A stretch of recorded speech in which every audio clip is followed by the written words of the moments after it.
Halo semua teman-teman pecinta horor dimanapun kalian berada. Jumpa lagi bareng gue Nando Sembiring di program Hororpedia, tempat orang awam mencari informasi paling horor di dunia.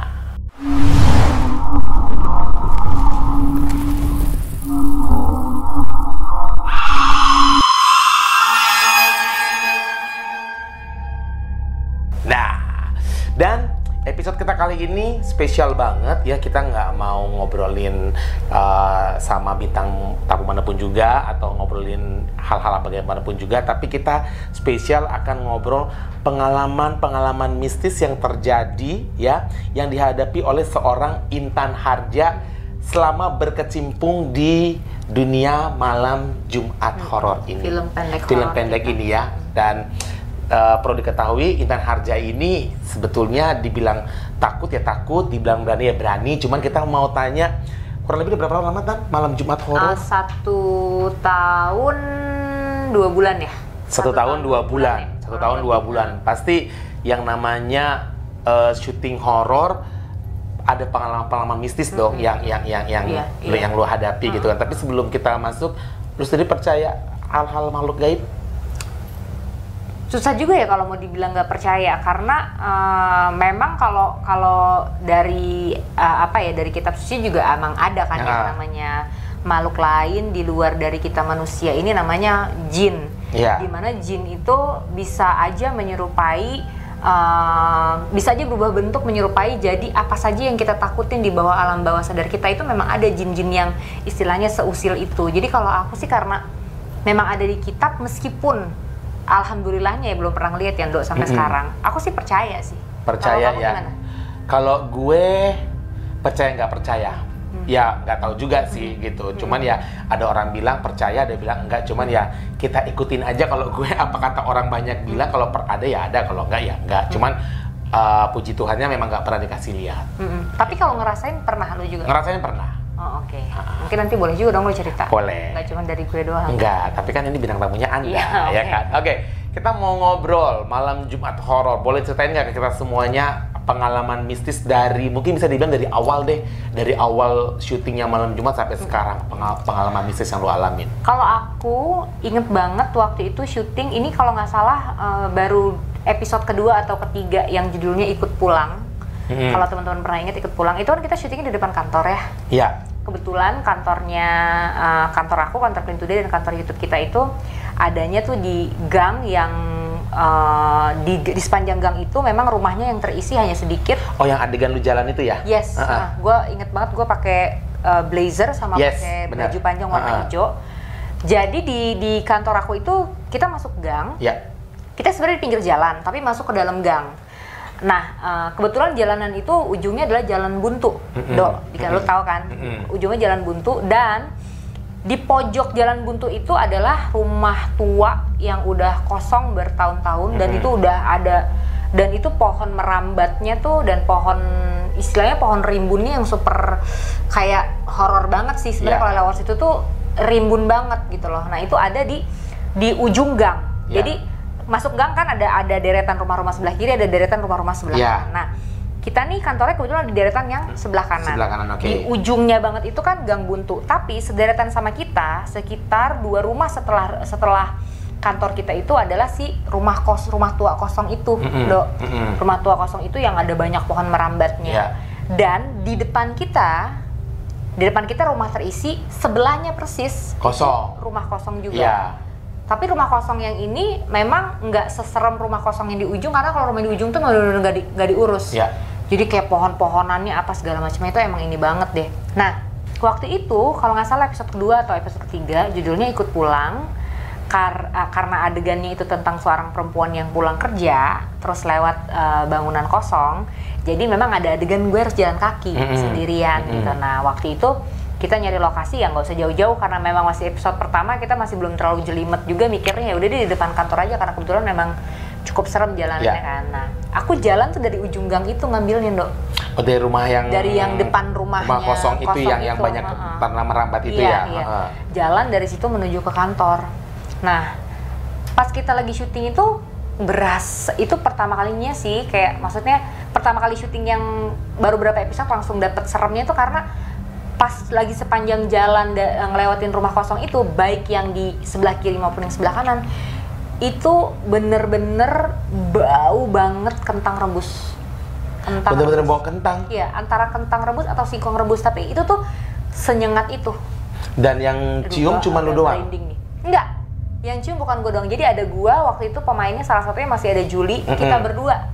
Dan si cewek satu lagi tuh, si Juli itu nyium juga, bener? Juga, sama. Bau tapi kentang. dia ngomongnya pas sudah kita udah selesai syuting kan di dalam, dia langsung dia langsung nanya, "Ceh, nyium bau kentang nggak sih tadi di situ?"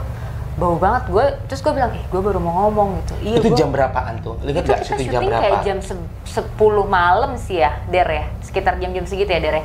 Kalau Derry nyium nggak waktu itu? Enggak ya? Derry lucu enggak. Ya, dia nggak nyium. Tapi itu swear to God, itu tuh kayak lama nggak baunya? Atau itu cuma sepanjang syuting, sekelebat gitu aja? Sepanjang syuting. Nah, waktu itu ada Will juga sebenarnya nemenin ikutan syuting. Terus gue pas lagi kan syuting tuh kan nggak langsung action terus selesai, nggak gitu kan. Jadi gue udah harus nunggu dulu gitu loh, lama selama kamera masih di prepare apa segala macam. Dan itu tuh kayak bener-bener ada di sini loh, bau kentang rebusnya tuh gini ya? Ada di sini gitu loh. Terus gue sampai ngeliat-liatin gitu loh ke rumah kosongnya itu. Gue merinding kalau cerita lagi. Jadi sampai ngeliat-liatin ke rumah kosong itu, ada apa ya, bau banget gitu. Tapi alhamdulillah nggak ada apa-apa. Terus si Will ngomong gini, nggak boleh, jangan diomongin kayak gitu. Udah, nggak apa-apa, diem aja. Kalau ada bau-bauan kayak gitu nggak usah diomongin. Si Will sampai ngomong kayak gitu. Jadi dia juga nyium. Terus gue nanya, kamu emang nyium juga? Iya, tapi udah nggak apa-apa, nggak usah diomongin, biar kan kita nggak ganggu. Udah syuting aja biar cepet selesai. Karena ya bisa dibilang nggak mungkin ya jam 10 malam orang ya mungkin aja, tapi setidaknya gini, kalau orang rebus kentang kan otomatis dapur di belakang, nggak mungkin dong sampai ke depan banget kan, atau jam 10 malam. Dan itu di ujung gang sih, Dok. Dan itu di ujung gang, terus memang di depan rumah kosong gitu loh, bau ininya. Bener-bener kayak ini rumah kosong, aku berdiri di depannya, terus kayak ada seng gitu loh. Baunya itu kayak dari situ, kayak dari rumah itu. Tapi nggak sekelebet doang ya, berarti memang agak lumayan. Selama kita masih di depan itu ya. Masih itu lu memang berasa banget tuh kentang rebus gitu. Berasa banget gitu loh. Nah, kan kita pernah denger kan katanya kalau kita cium bau kentang di sekitar kita malam-malam itu biasanya ada makhluk halus lain yang datang gitu loh. Kalau nggak salah, kalau bau kentang atau bau singkong rebus itu ada genderuwo ya. Katanya gitu. Iya, itu jadi ciri khas baunya genderuwo gitu loh. Itu sih yang aku baca ya, katanya sih begitu gitu. Cuman ya alhamdulillah sih nggak ngelihat apa-apa sih. Cuman ya itu kerasa banget. Dan itu cukup bikin takut gitu loh, cukup bikin takut. Tapi alhamdulillah waktu itu nggak ada kejadian apa-apa gitu. Dan kita kan emang pada dasarnya emang cuman pengen syuting kan, bukan pengen mengganggu gitu loh. Kita sedang memproduksi sebuah karya untuk memberikan hiburan sama teman-teman di rumah, jadi ya udah sih bismillah aja gitu. Itu yang pertama. Terus yang kedua itu kalau yang kedua tuh waktu kita syuting Jalangkung yang di apartemen. Pertama, yang di apartemen, yang itu. Jadi waktu itu kita lagi syuting Jalangkung yang pertama, kita lagi break, kita semua waktu itu lagi break. Nah, aku tuh waktu itu aku ingat banget aku lagi hamil 6 bulan kalau nggak salah ya, hamil 6-7 bulan gitu ya, hamil 6 bulan deh. Jadi memang kondisi aku tuh nggak bisa terlalu banyak bergerak karena kebetulan memang aku hamilnya kayak gampang capek gitu, jadi nggak bisa ngikutin teman-teman semuanya kesana kesini. Misalnya break nih lagi pada pergi beli makan dulu apa dulu, aku nggak bisa, jadi lebih banyak abis ngedirect langsung buru-buru istirahat tiduran gitu. Nah waktu itu kebetulan selesai berapa scene terus gue istirahat tidur di salah satu kamar di apartemen tempat kita syuting itu di bawah, dan itu di kamar yang kecil gitu loh. Nah aku inget banget aku tuh jadi istilah tiduran tapi kayak udah ketiduran gitu loh, Dok. Jadi kayak udah ke bawah tiduran mimpi gitu loh, kayak udah gitu. Nah pas lagi setengah sadar tidur gitu, sebelum aku bener-bener tidur, jadi sebelum tidur tuh aku masih main handphone dulu. Jadi kan aku tidurnya nyamping kan. Nah sebelum ketiduran itu masih main handphone. Di sebelakangku nih almarhum Marcel lagi tiduran juga gitu loh. Setauku almarhum Marcel dari situ, walaupun aku nggak ngeliat sih, cuman kayak dia tidur ada di belakang aku terus ngorok. Dia kan tidur ngorok kan, ya kan. Almarhum tuh tidurnya ngorok. Kita kan beberapa kali nginep bareng, memang dia ngorok gitu loh. Kalaupun nggak ngorok, jadi kayak nafasnya tuh berat gitu loh. Kayak gitu kan. Nah, ya udah tuh aku sambil main handphone ngedenger Marcel gitu loh, suara nafasnya Marcel sambil ngorok gitu loh, sambil main handphone lah. Ya udah aku jatuh ketiduran. Terus nggak lama tiba-tiba ada telepon, siapa gitu nelpon, Nurul kalau nggak salah ya, bilang ya udah mau mulai lagi syutingnya gitu kan. Saat aku buru-buru angkat gitu loh, pada saat ngangkat telepon itu Marcel masih tidur di belakang, masih tidur perasaan di belakang. lu gitu.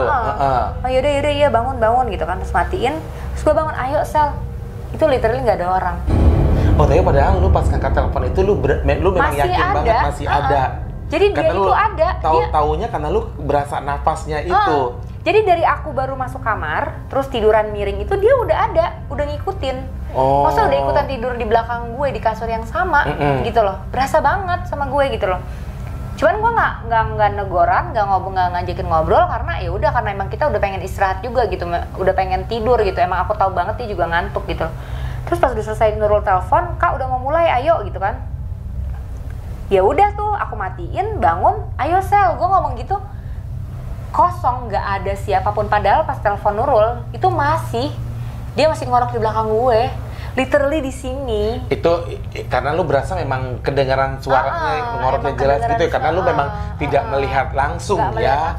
Tapi gue nggak ada kepikiran apa-apa juga gitu, nggak ada kepikiran siapa nih yang ngorok, nggak sempat mikir begitu karena emang taunya emang Marcel kalau tidur ngorok. Dan lu nggak ngerasa kalau misalnya tidur gitu kan, lu nggak ngerasa kayak ada badan yang nenggol lu, atau lu nggak ngerasa kok tempat tidurnya agak turun atau apa? Enggak, hanya suara hanya gitu suara aja doang. sih. Itu lu jelas banget itu ya. Jelas banget pas gue balik, terus nggak ada, gue langsung loncat. Padahal gue lagi hamil loh, tapi gue langsung kayak, karena gue takut banget karena waktu Nurul telepon itu dia masih ada, masih di belakang. Karena posisi gue. Lu juga pas angkat telepon sambil kayak tiduran gitu ya.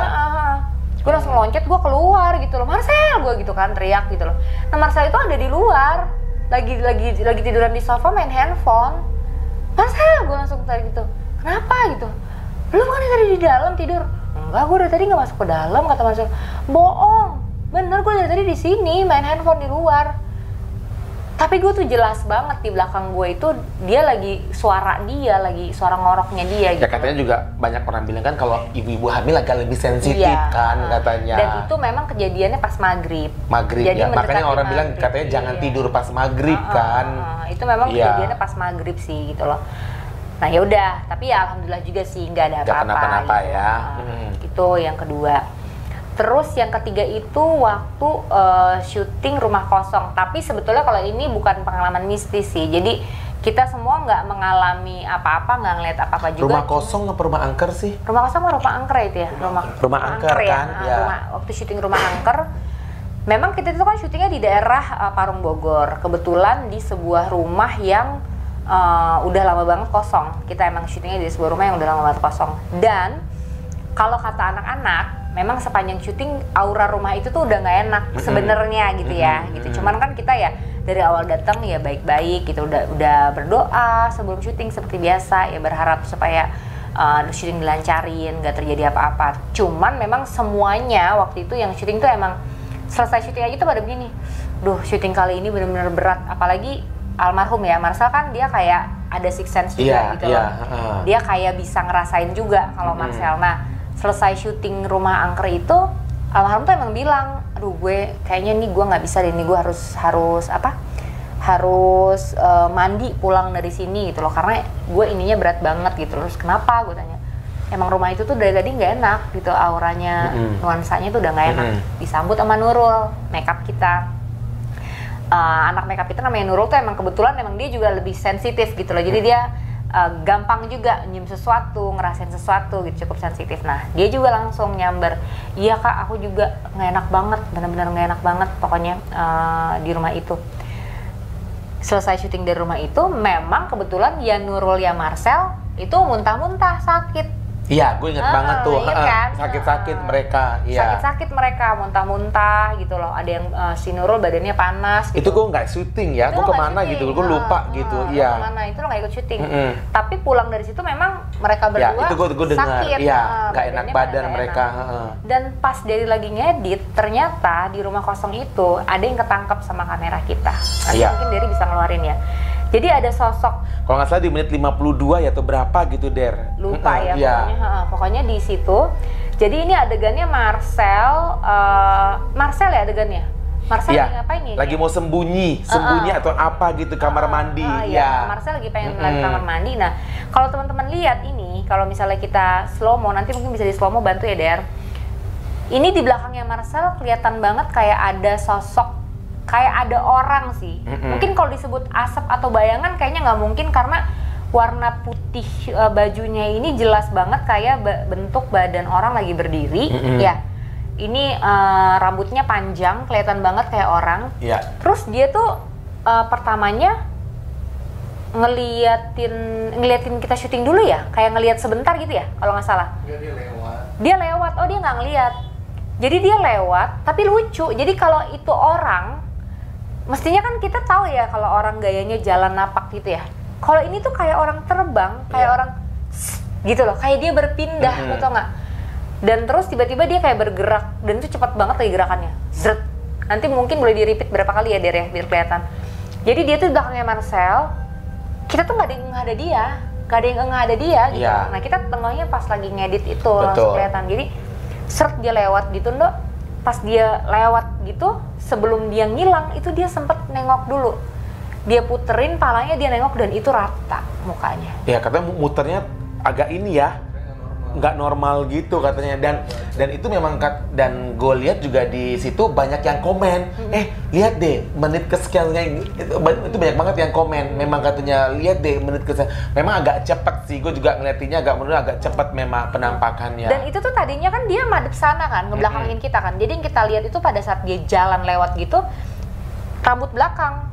Nah ini tuh dia lucunya pada saat dia berbalik, badannya tuh nggak kelihatan gerak, jadi kayak bener-bener palanya tuh set ke kepalanya yang putar, bener 180 derajat muter, dan itu jelas banget sih kalau kita slow mo, itu jelas banget kelihatan. Dan pas dia berbalik itu rata, putih doang, mukanya nggak ada mata, nggak ada hidung, nggak ada apapun gitu loh. Dan itu bener-bener bukan editan sama sekali, nggak ada, no gimmick. Pokoknya sampai hari ini sih Intan Harja Production nggak pernah mau ngegimmick ya gitu loh. Sampai sejauh ini aku menolak banget gitu. Dan itu tuh aku sampai kayak berkali-kali nanya sama Derry, lo bohong kan? Enggak, lo pasti ini lo edit kan? Lo edit. Dia sampai sumpah-sumpah, enggak mbak, enggak, aku ngapain, mana bisa sih aku ngedit kayak gini. Aku tuh setiap ketemu dia sampai berkali-kali, jawab nggak, lo ngedit kan? Enggak dia sampai karena buat gue sendiri itu pertama kalinya sih gue ngelihat penampakan langsung tertangkap kamera. Kalau itu memang bener disebut penampakannya, itu pertama kali in my whole life gue ngelihat kayak begitu. Jadi gue cukup nggak percaya karena selama ini gue pikir kayaknya itu cuma dari film deh gitu loh, masa sih bisa ketangkap kamera gue beneran. Jadi gue cukup nggak percaya sebenarnya. Makanya gue berkali-kali nanya sama Derry gitu, bener nggak nih Der gitu. Dan dia sampai sumpah-sumpah bilang ini bukan editan, emang beneran ada gitu. Dan ya itu serem banget sih. Jadi di rumah itu kalau emang ya itu rumah kosong, emang literally rumah kosong, mungkin memang itu salah satu penunggunya kali ya gitu loh. Nah ya itu sih, memang anak-anak juga sepanjang syuting bilang memang agak nggak enak ininya, kayak kondisinya gitu loh buat mereka gitu. Itu yang kejadian ketiga. Terus kejadian yang terakhir itu adalah yang baru banget, Dok, Sundel Bolong kemarin. Oh ya kemarin ya? Sundel Bolong kemarin. Itu ini grass banget, masih baru banget sih. Kebetulan kita emang syuting di salah satu taman yang ada pohon tuanya gitu loh. Kayaknya itu pohonnya mungkin udah 30 tahunan mungkin ada kan, mungkin lebih karena emang serat-serat akarnya juga udah sampai ya kelihatan lah ya gede dari banget itu kan, gede banget pohonnya dan itu kebetulan memang pohon beringin. Nah ada adegan, ada scene di mana Sundel Bolongnya ini ceritanya dia menampakkan diri atau penampakan ketika dua pemain utama kita, Adit sama Moses itu lagi nyetir mobil. Jadi dia menampakkan diri di depan mobil itu. Jadi nanti adegannya ceritanya Adit sama Moses ini mau nabrak dia gitu loh. Nah, jadi pada saat kita lagi syutingnya, kebetulan yang jadi Sundel Bolongnya namanya Nia kan. Ianya ini harus berdiri dulu dong di tengah jalan sendirian. Nungguin kita ngambil tag mobilnya jalan. Jadi dia akan nungguin. Nah dia tuh sendirian. Nggak jauh dari kita, deket banget gitu loh. Nah pada saat dia lagi berdiri sama Derry dibantu gitu loh biar sundel bolong belakangnya kelihatan perfect gitu loh, kelihatan sempurna. Jadi bolongan-bolongan itu dibener-benerin lah gitu sama Derry gitu kan. Udah terus Derry udah selesai benerin. Derry masuk ke dalam mobil karena Derry harus ngambil syuting di dalam mobilnya kan, megang kamera gitu loh. Nah, pada saat kita lagi udah take action, jadi kan Nia itu syutingnya tuh sundel bolongnya itu cuman ngebelakangin mobil aja. Jadi dia madep sana gitu loh. Udah kita bilang action, udah kita mobilnya jalan, tiba-tiba di tengah-tengah tuh Nia begini-begini, megang-megang gini, terus ngelihat belakang begini. Gue teriak dari dalam mobil, belum gitu. Nia tuh kan pakai sundel bolong gitu kan pakai softland warna putih. Yang nggak bisa kelihatan itu jadi kan. sama sekali nggak bisa ngelihat apa-apa gitu loh. Kelihatan sih, cuman dikit blur banget gitu loh, jadi nggak jelas. Nah, jadi aku gini-gini dia juga nggak ngelihat. Nah akhirnya aku teriak belum gitu kan.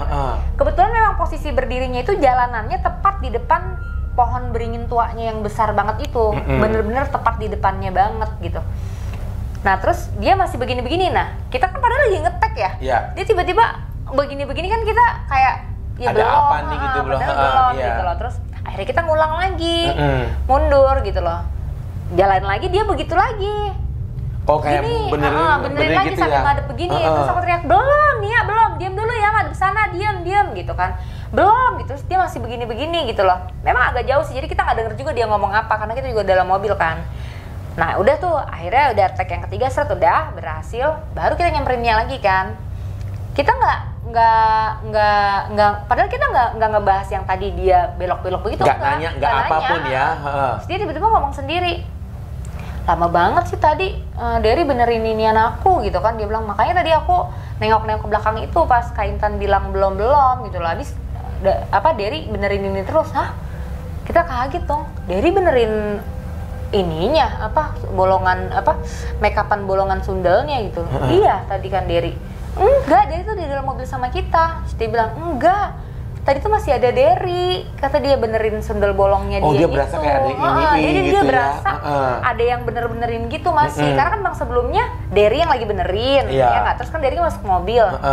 Nah, jadi dia tuh masih ngerasa ada Derry. Nah, dia tuh udah begini, nengok begini tuh maksud dia pengen ngomong udah Derry. Tapi kan dia juga matanya nggak kelihatan gitu loh. Jadi dia nggak tahu gitu loh. Tapi dia berasa banget. Jadi di situ tuh emang ada Derry yang benerin ininya dia gitu loh. Gitu. Nah, tapi ya I don't know sih, itu bisa aja angin, bisa aja anything, I don't know. Tapi menurut Nia, dia jelas banget merasa itu Derry yang masih ngebenerin. Karena dia pasti kayak ngerasa ada yang iniin badan dia ya, iniin nggak.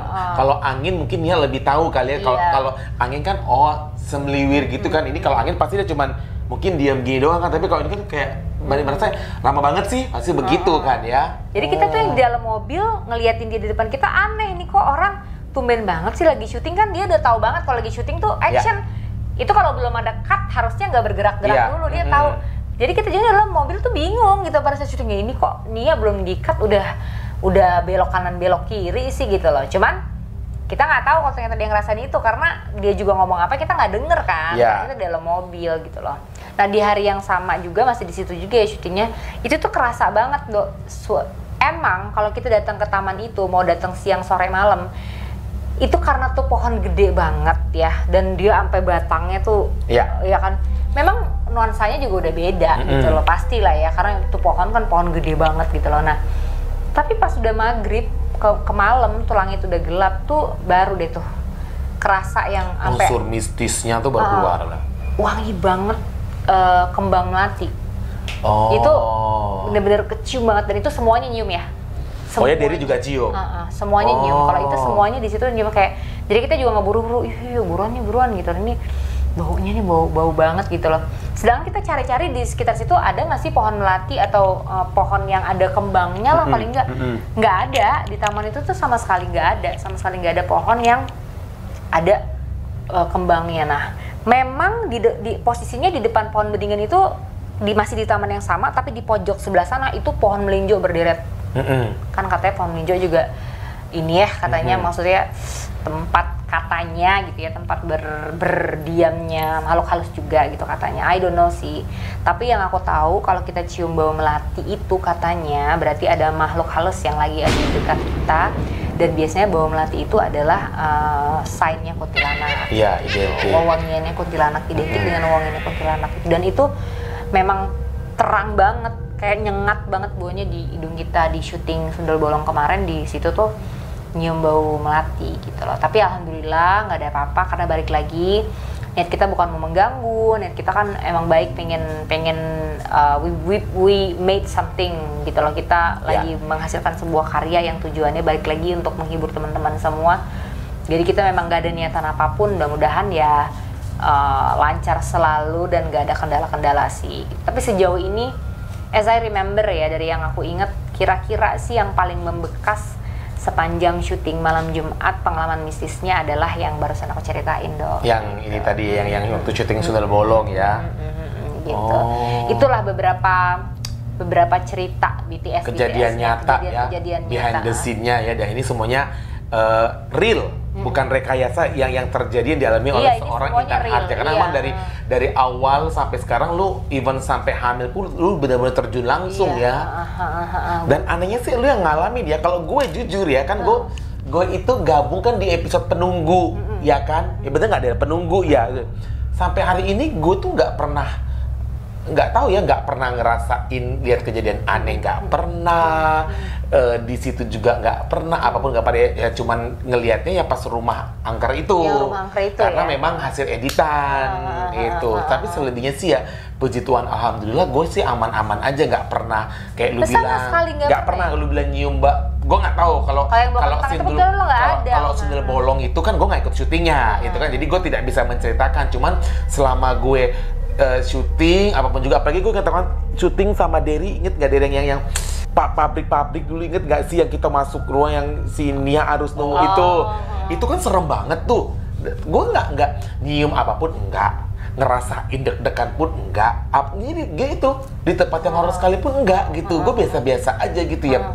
Alhamdulillah sih puji Tuhan, dari dulu sampai sekarang gue nggak pernah nyium, kagak. Jangan sih ya, kalau bisa sebenarnya ya. Kalau bisa sih jangan sih gitu.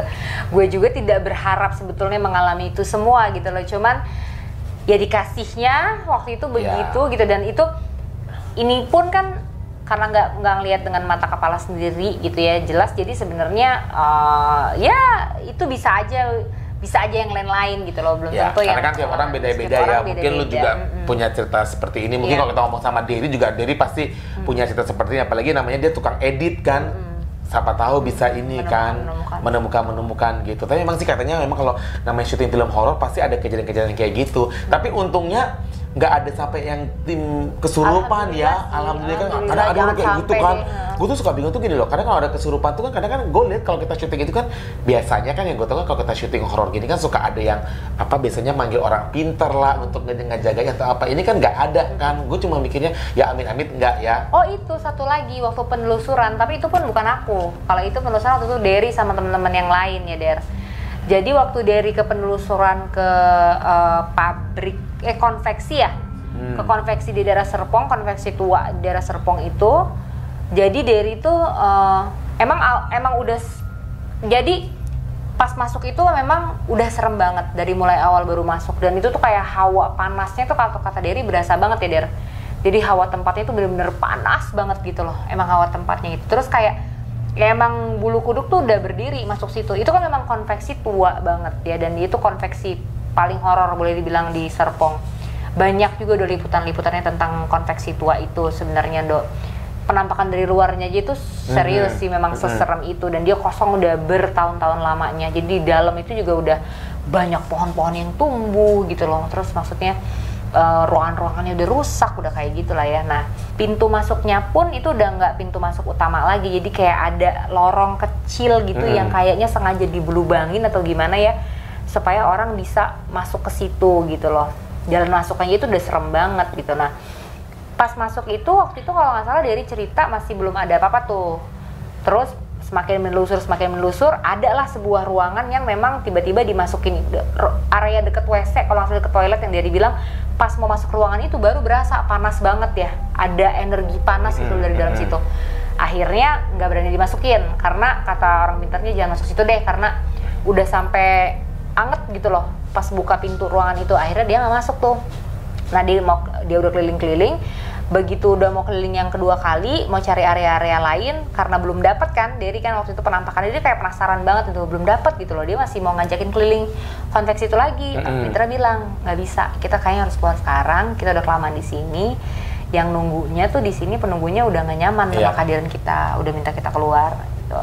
Nah, dirinya tuh masih belum mau pas. Dan dia juga orangnya paling logik dia ya. Orangnya, dia orangnya logika, banget gue penasaran. Tapi dia pingin apa iya bener sih ini tempat horor, gue pengen nunjukin sendiri gitu kan. Nah, dia tetap masih ngajakin, terus tiba-tiba itu kondisinya tuh dia udah ada di ruangan tengah katanya, di ruang tengah yang tapi atasnya gue udah plong begitu ya karena udah hancur kan.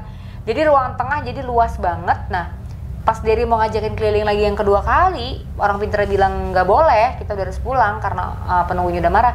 Tiba-tiba dari salah satu ruangan di atas itu keramiknya tuh kayak bunyi ditong, gitu ya. Ada orang diketok-ketok gitu, kayak pakai tang gitu ya Der ya. Kayak jadi suara keramik diketok-ketok gitu pakai tang dan itu tuh nggak berhenti dan itu kenceng banget. Terus orang pintar langsung kan denger sendiri, kita nggak bisa. Gue merinding tuh kan ceritanya. Dia sendiri sekarang lagi pergi malah benci sama kita, nyuruh kita pergi. Ngikutin pulang gitu Pak? Enggak ya, aman ya? Aman, dia tinggal di sini. Nah, sekarang lagi bunyi-bunyi sesuatu.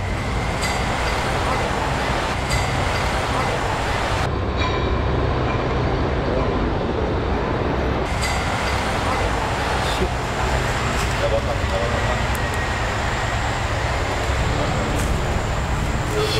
Tidur pulang, udah panas dia.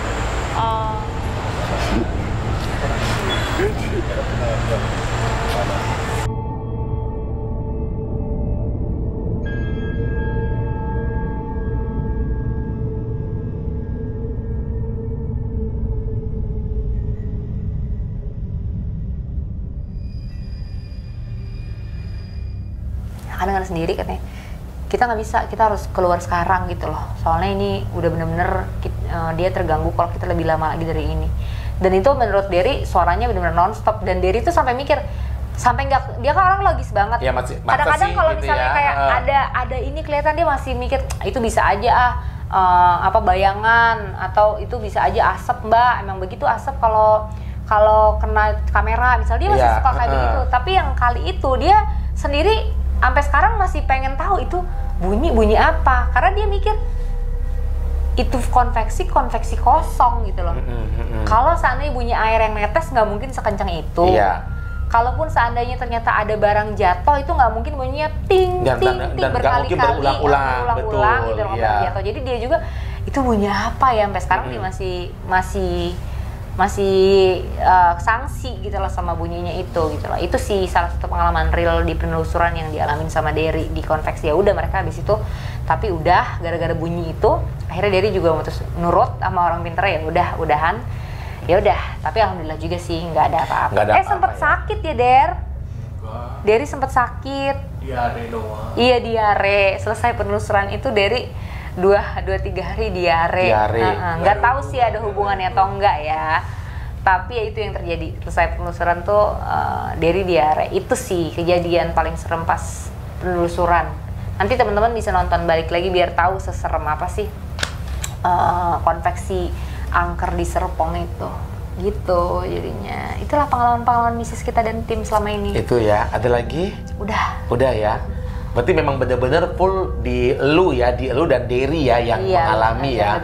Puji Tuhan, alhamdulillah bukan di gue ya. Gitu. Ya kalau bisa jangan ya. Amin. Jangan ya kan. Jangan.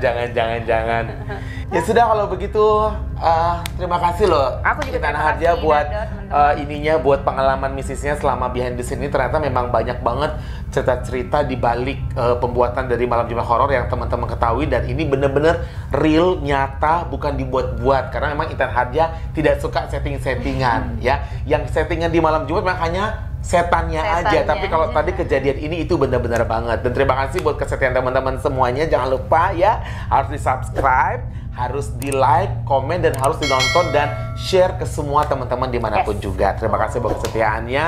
Anus Biring Intan Harja pamit ya, sampai ketemu di Hororpedia berikutnya. Selamat malam.